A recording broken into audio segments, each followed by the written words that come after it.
మొక్క ఏపుగా పెరగాలంటే దాని వేర్లు ఆరోగ్యంగా ఉండాలి. వాటి నుంచి నీరు చక్కగా సరఫరా అవుతూ ఉండాలి. ఇదే సూత్రం మన మెదడుకు వర్తిస్తుంది. రక్తనాళాల నుంచి నిరంతరాయంగా మెదడుకు రక్తం సరఫరా అవుతూ ఉండాలి.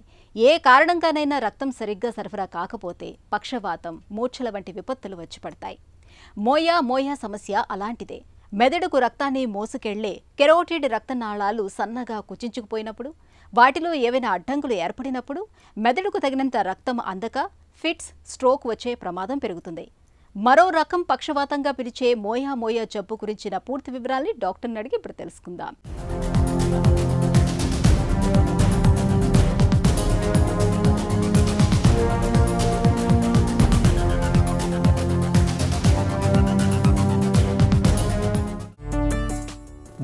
మోయా డిసీజ్ అంటే ఏంటి?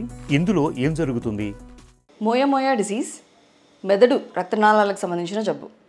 మెదడులో చాలా రక్తనాళాలు ఉంటాయి. హార్ట్ నుంచి, గుండె నుంచి పైకి మెడ ద్వారా రక్తనాళాలు మెదడుకు చేరుకుంటాయి. మెదడు లోపల ఉన్న ఈ రక్తనాళాలు వాటంతట అవే ప్రొలిఫరేట్ అవ్వడం వల్ల రక్తనాళాల్లో మనకి లేయర్స్ ఉంటాయి.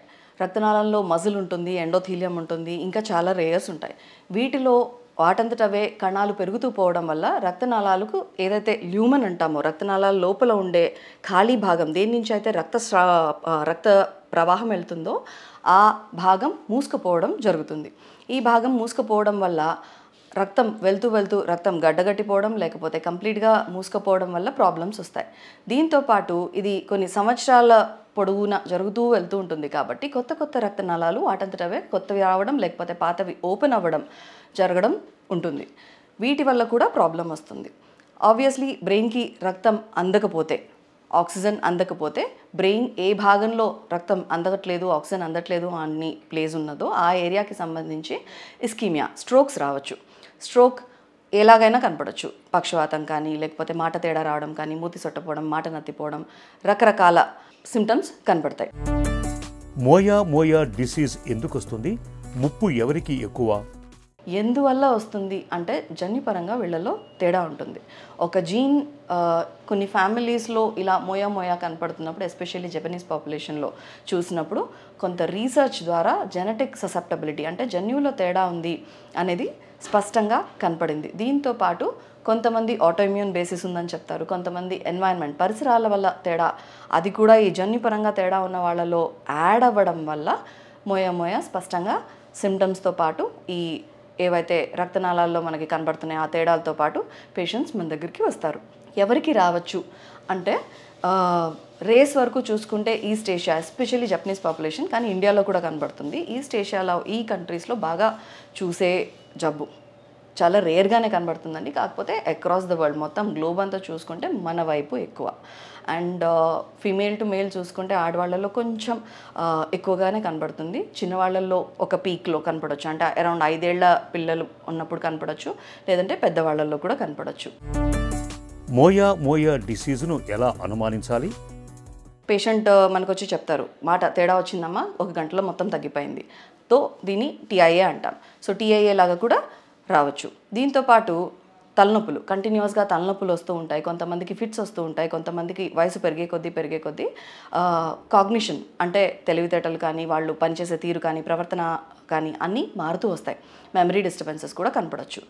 ఇవన్నీ కాకుండా రక్తనాళాలు కొత్త వచ్చినవి ఏవైతే ఉన్నాయో అవి నార్మల్గా రక్తనాళాలాగా ఫామ్ అవ్వవు. ఇవి చాలా ఫ్రెజైల్గా ఉంటాయి. ఫ్రెజైల్గా అంటే సన్నగా ఉంటుంది. రక్తనాళానికి ఏదైతే వాల్ ఉంటుందో ఇది చాలా సన్నగా వస్తుంది. సన్నగా రావడం వల్ల ఇవి చాలా వీక్గా ఉంటాయి. వీక్ ఉండడం వల్ల ఎప్పుడైతే రక్తం ప్రవాహం జరుగుతూ ఉంటుందో ఆ టైంలో కొన్నిసార్లు ఈ రక్తనాళాలు ఓపెన్ అయిపోయి రప్చర్ అయిపోవచ్చు.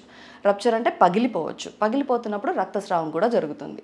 దీనిలో చిన్నపిల్లలకి ఒక రకంగా కనబడుతుంది, పెద్దవాళ్ళకి ఒక రకంగా కనబడుతుంది. చిన్నపిల్లలకి ఈ మూసుకుపోవడం వల్ల సమస్యలు ఎక్కువగా కనబడతాయి. అంటే చిన్నపిల్లల్లో స్ట్రోక్స్ కనపడే అవకాశం ఉంది. వయసు పెరిగే కొద్దీ పెద్దవాళ్ళకి స్ట్రోక్స్ రావచ్చు, అంటే రక్తం సరఫరా అందక రావచ్చు, లేకపోతే రక్తనాళాలు ఏవైతే కొత్తగా అబ్నార్మల్గా ఫామ్ అయ్యాయో అవి పగిలిపోవడం వల్ల రక్తస్రావంతో కూడా పెద్దవాళ్ళు మనకి ప్రజెంట్ అవుతారు.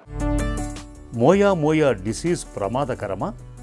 తరచూ స్ట్రోక్స్ వస్తూ ఉంటాయి. అంటే బ్రెయిన్లో రక్తం అందక పక్షవాతం లాంటివి వస్తూ ఉంటాయి, లేకపోతే టీఐఏ, స్ట్రోక్ ముందు వచ్చే అలార్మింగ్ సిమ్టమ్స్ కనబడుతూ ఉంటాయి.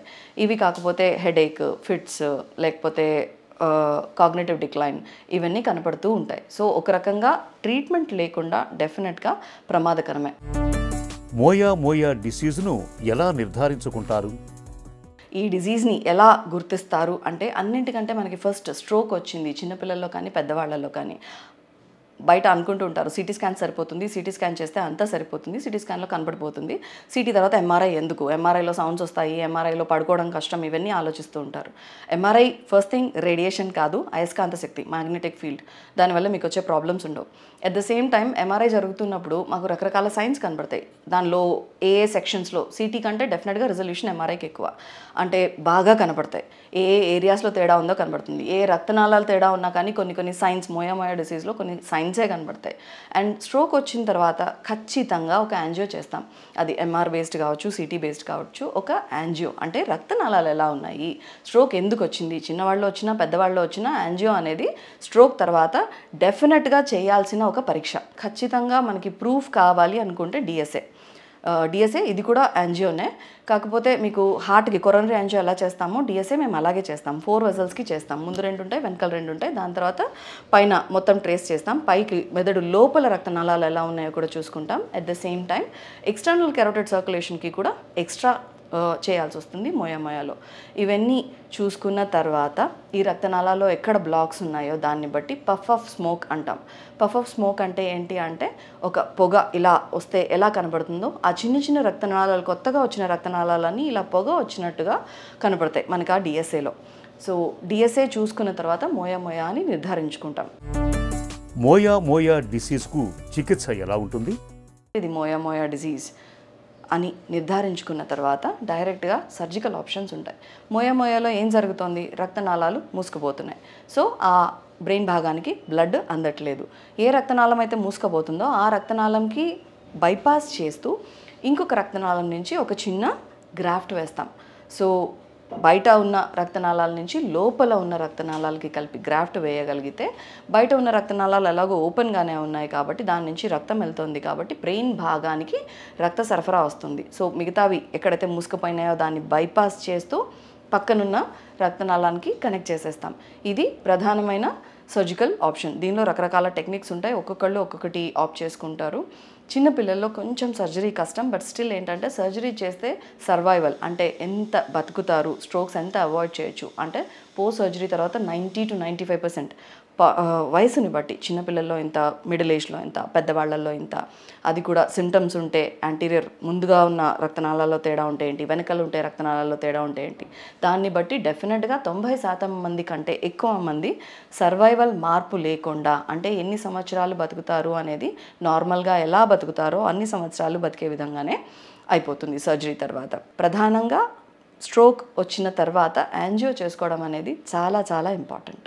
మెదడుకు రక్తాన్ని మోసుకెళ్లే రక్తనాళాలు సన్నగా మారినప్పుడు, వాటిలో బ్లాకేజీలు ఏర్పడినప్పుడు సత్వరమే చికిత్స చేయాల్సి ఉంటుంది. యాంజియోగ్రామ్ ద్వారా రక్తనాళాలను వెడల్పు చేయటం, అవసరమైతే స్టెంట్ వేయటం ద్వారా పరిస్థితిని చక్కదిద్దాల్సి ఉంటుంది.